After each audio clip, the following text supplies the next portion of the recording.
Bawa Kristen ke Mesir, Santo Markus. Markus siapa? Markus yang menulis Injil.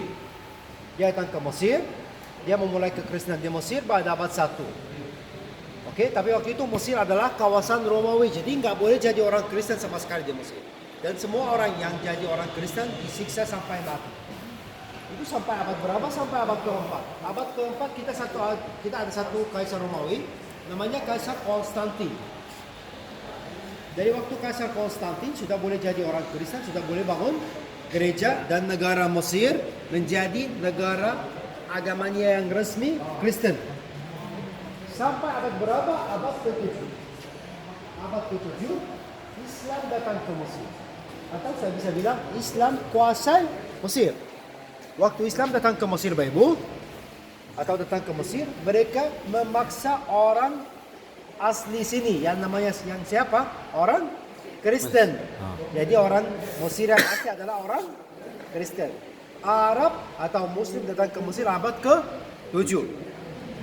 Jadi waktu mereka datang ke Mesir abad ke-7, mereka mulai menyiksa orang Kristen untuk pindah ke Islam, atau dibunuh, atau bayar pajak. Banyak sekali yang dibunuh, ada yang pindah ke Islam. Hanya sedikit yang bisa bayar pajak. Itu siapa? Yang hari ini anaknya adalah 15%. Itu yang orang Kristen. Makanya saya bilang orang Kristen sini kaya. Karena keluarga kami dari zaman dulu bisa bayar pajak. Dan kita nggak pernah campur sama orang Arab, karena di sini nggak boleh kawin campur. Kristen menikah sama Kristen, Islam menikah sama Muslim. Nggak boleh kawin campur. Jadi yang Kristen murni. Yang Islam murni. Nggak boleh campur sama sekali. Oke, nah terus Bapak Ibu, waktu Islam datang ke sini, bagi orang Kristen itu hidupnya mulai susah. Even mereka bayar pajak, tapi hidupnya sangat-sangat susah. Kerjaannya susah, ya bayar pajak yang sangat tinggi. Kalau pergi ke luar rumahnya, pakai salib yang beratnya 2 kg. Sebagai tanda siksa orang Kristen. Dan harus juga ditatu dengan tanda salib. Ini Bapak Ibu. Ini saya ada tanda salib, tatu asli ini. Ini dibikin Bapak Ibu sejak saya lahir. Pas saya lahir, dibaptis, baru orang tua saya bikin tanda salib ini. Bapak Ibu, itu dulu harus wajib semua orang Kristen di sini harus. Supaya ini tanda kamu orang Kristen, ketahuan ini orang Kristen harus bayar pajak. Karena hari ini enggak Bapak Ibu, hari ini kesukaan orang Kristen semua. Kalau saya bilang Kristen, sekali lagi maksud saya Katolik, Protestan, Ortodoks. Jadi orang Katolik pun di sini harus bikin, bukan harus tapi kesukaan. Kalau tadi di atas Bapak Ibu ada banyak orang hitam yang Afrika itu. Mereka tahu mereka bikin apa? Bikin tanda salib. Ada orang yang bikin tatu di atas sekarang. Itu mereka bukan orang Mesir, mereka saya rasa orang Sudan.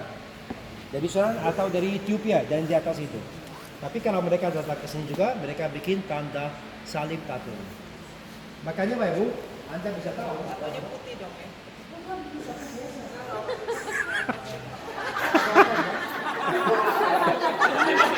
Pakai tinta putih. Tinta putih Ya. Betul. Ya, betul bisa ya. Yang saja karena itu bentuk. Itu mereka punya warna. Jadi Bapak Ibu, itu yang namanya orang Kristen, orang Muslim. Makanya sekali lagi, orang Kristen sini marah sekali kalau disebut orang Arab. Gak suka sama sekali disebut orang Arab. Gak suka sama sekali.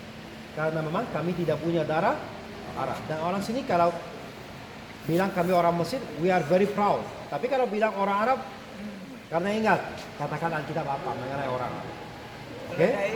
Ya, jadi itu Bapak Ibu, orang Arab dan orang Mesir.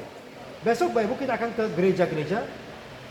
Kita akan lihat bahwa gereja Mesir bentuknya persis kayak masjid. Salah. Masjid yang bentuknya seperti gereja Mesir. Karena gereja ini duluan dibangun pada abad keempat. Tapi waktu Islam masuk ke sini mereka mengcopy dan bangun masjid. Jadi besok kita sorry? Kelahiran Islam 500 tahun 500. Ya, tapi kalau masuk ke Mesir 642. Jadi waktu mereka masuk ke sini, mereka mulai mengcopy dekorasi gereja. Mereka masuk ke Mesir tahun 642, abad ke-7. Oke, lalu saya nggak tahu masuk ke Indonesia tahun berapa ya. Lalu mereka mulai spread di seluruh dunia ya. Nah, besok kita akan lihat bahwa gerejanya semua modelnya kayak masjid. Ada kiblat, ada mimbar, ada kubah. Itu bangunan gereja, bukan bangunan masjid. Dan gereja itu dibangun pada abad keempat. Jadi sebelum Islam. Jadi ini salah satu tanda yang bisa meyakini bahwa masjid yang dikopi dari gereja, bukan gereja yang dikopi dari masjid. Oke? Nah, Bapak Ibu, mengenai gunung ini, abad ke-10, ada satu raja di Mesir, gak suka orang Kristen sama sekali. Terus dia mulai cari di Alkitab, tentang apapun membuat mereka salah. Akhirnya dia ketemu ayat di Matius 17 ayat 20, katakan apa? Jika Anda punya iman sebesar Israel bisa memindahkan gunung. Terus dia ketawa, bilang, mana ada manusia bisa memindahkan gunung? Ini pasti bohong, ini pasti kesalahan yang saya bisa ambil terhadap orang Kristen. Lalu dia bangun paus Mesir. Mesir punya paus sendiri. Ya, kalau paus Katolik keturunan siapa? Petrus Paulus. Kalau sini keturunan Markus. Oke? Jadi Mesir punya paus sendiri. Jadi dia bangun paus Mesir. Dia bilang kepada paus Mesir, tertulis di Alkitab bahwa bisa memindahkan gunung. Jadi kamu harus memindahkan gunung ini buat saya. Kalau enggak, saya akan membunuh kamu sama seluruh orang Kristen. Even you bayar pajak, tapi akan dibunuh. Nah, lalu paus Mesir nggak tahu dia bilang apa, dia diam saja dan dia bilang, ya kita berdoa dan kita lihat. Lalu waktu itu paus Mesir tinggal di gereja namanya gereja gantung. Besok kita ke gereja gantung. Dia mulai berdoa. Itu gambar yang sana Bapak Ibu. Orang yang pakai hitam. Dia mulai berdoa. Lalu Bunda Maria menampakkan diri kepada dia. Oke? Nah, lalu dia bilang apa? Jangan takut, gunungnya akan dipindahkan, tapi harus berdoa, berpuasa selama 3 hari, Bapak Ibu. Itu gambar menampakkan Bunda Maria. Lalu dia tunjuk siapa? Orang yang namanya Simon, yang ini tulangnya, untuk mimpin doa, Bapak Ibu.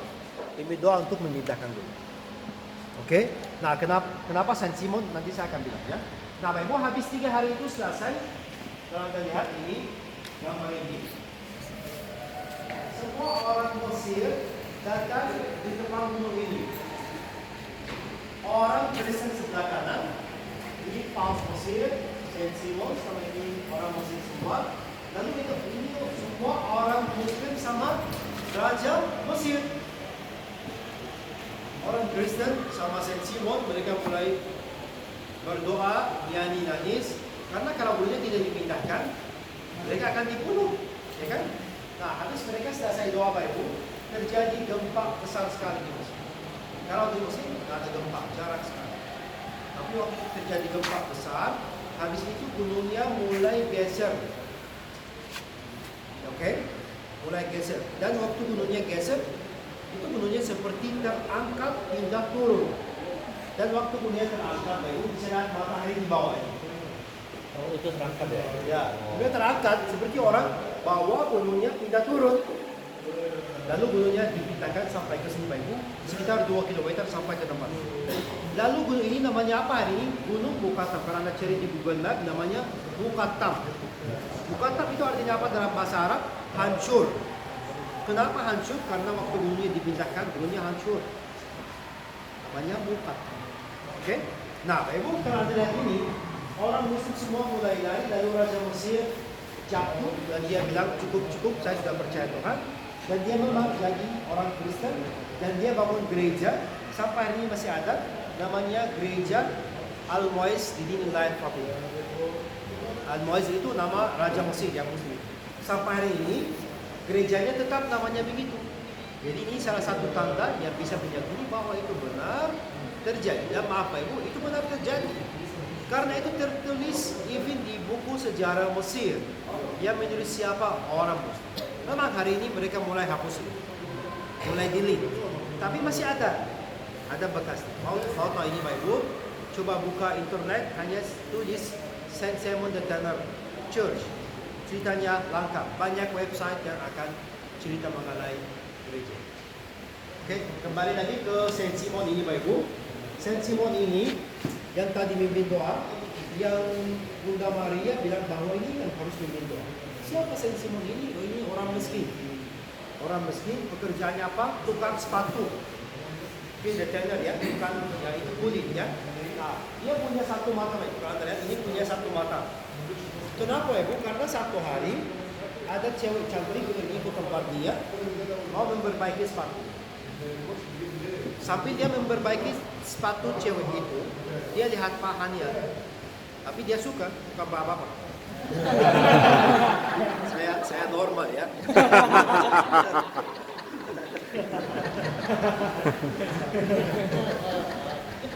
Hahaha. Dia lihat pahan cewek itu, dia suka, tapi dia merasa jatuh dalam dosa. Terus dia ingat satu ayat di Alkitab, katakan apa? Lebih bagus buat kamu masuk ke surga tanpa satu mata daripada dia semua masuk neraka. Terus dia pakai jarum sepatu langsung. Dari menurut saya, dari menurut Anda pasti dia orang gila. Tapi dia memang orang yang ikuti firman Tuhan. Ya, makanya benar waktu dia memindahkan gunung, itu kemudian dipindahkan. Dan ini tulangnya Bapak Ibu. Oke, lalu kalau dari itu banyak kertas doa karena orang sini seperti orang Katolik. Ya, biasanya di kertas doa lalu simpan di tempat ini. Oke, nah itu mengenai gunungnya. Tapi kalau gereja ini Bapak Ibu, ini gereja baru.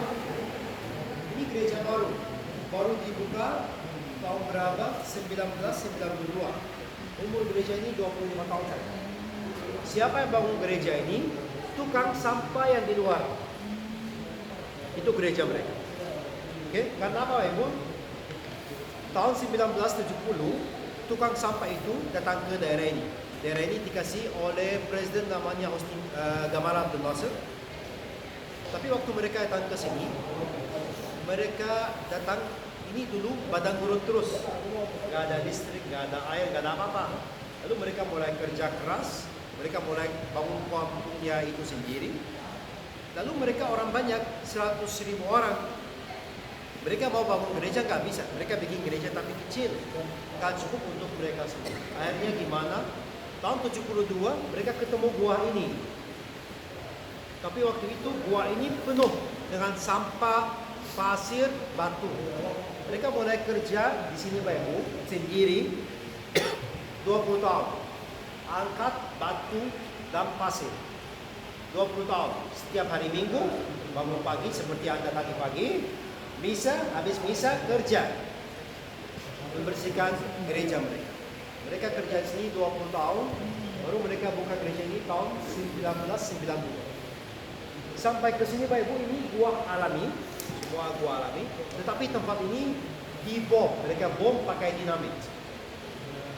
Bom pakai dinamit. Oke? Nah, terus Bapak Ibu, kalau gereja ini tempat duduknya 15.000 orang. Kalau ada ibadah hari Minggu, hari Jumat, separuh saja bisa. Tapi kalau Kamis malam, gereja ini full, penuh. Banyak sekali orang Mesir, Muslim dan Kristen datang ke gereja. Kenapa? Karena ada ibadah ke semua. Jadi pastor Katolik, pastor Ortodoks, pendeta itu Protestan datang ke sini kumpul, doakan orang saja. Doakan orang yang sakit. Jadi banyak sekali orang Muslim datang ke sini hanya untuk didoakan di gereja, pakai air. Nah, makanya kalau Anda mau lihat ini Bapak Ibu, coba buka YouTube, tulis Sensimony Church Kairo. Anda akan lihat ini orangnya semua full. Lalu nyanyi, berdoa, dan biasa di tempat sini banyak orang Muslim. Kalau saya bawa grup, pas hari Kamis, biasa mereka lihat, lalu pasti grup saya mau fotoin, upload di Indonesia. Ini orang Muslim masuk ke gereja. Tapi tidak boleh pindah agama. Okay? Tapi mereka percaya pada Saya Kristus. Saya nggak tahu. Ada yang percaya, tapi nggak boleh pindah agama di sini. Kalau pindah kenapa? Oh, Dibunuh. Dan kalau video ini diupload, saya langsung penjara. Karena benar. Karena kalau mereka pindah agama, itu dibunuh. Ya.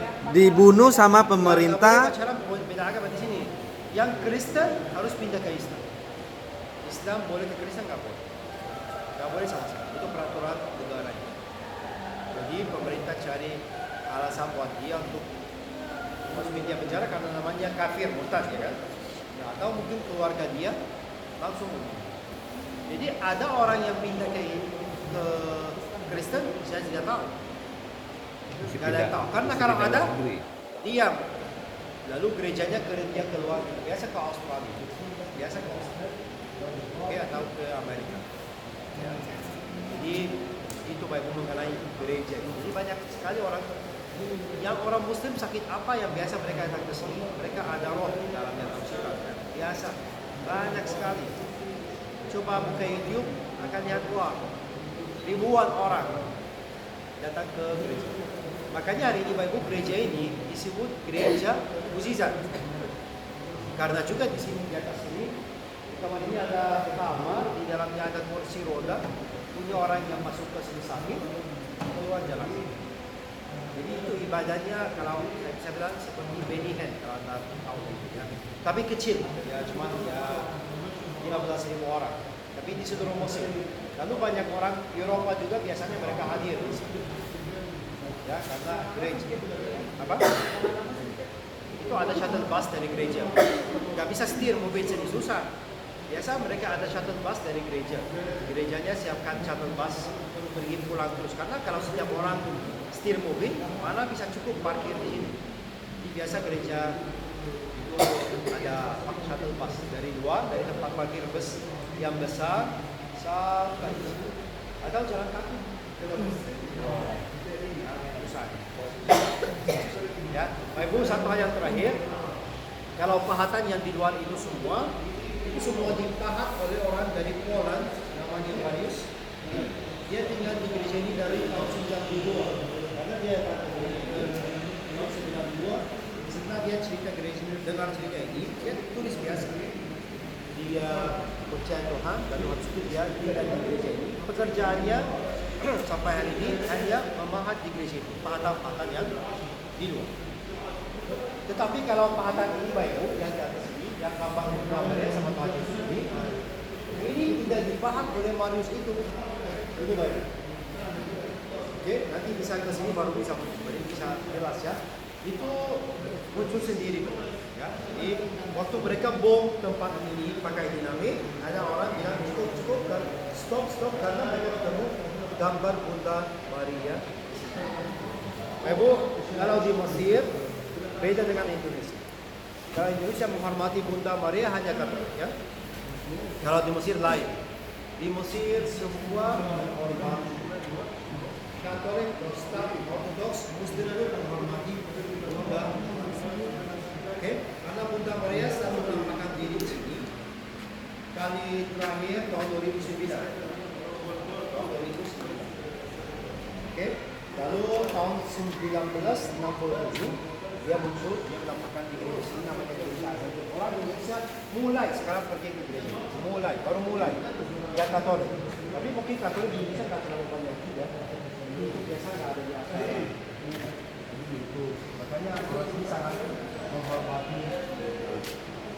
Ya, jadi Bapak Ibu ini mengenai gereja namanya gereja Saint Simon.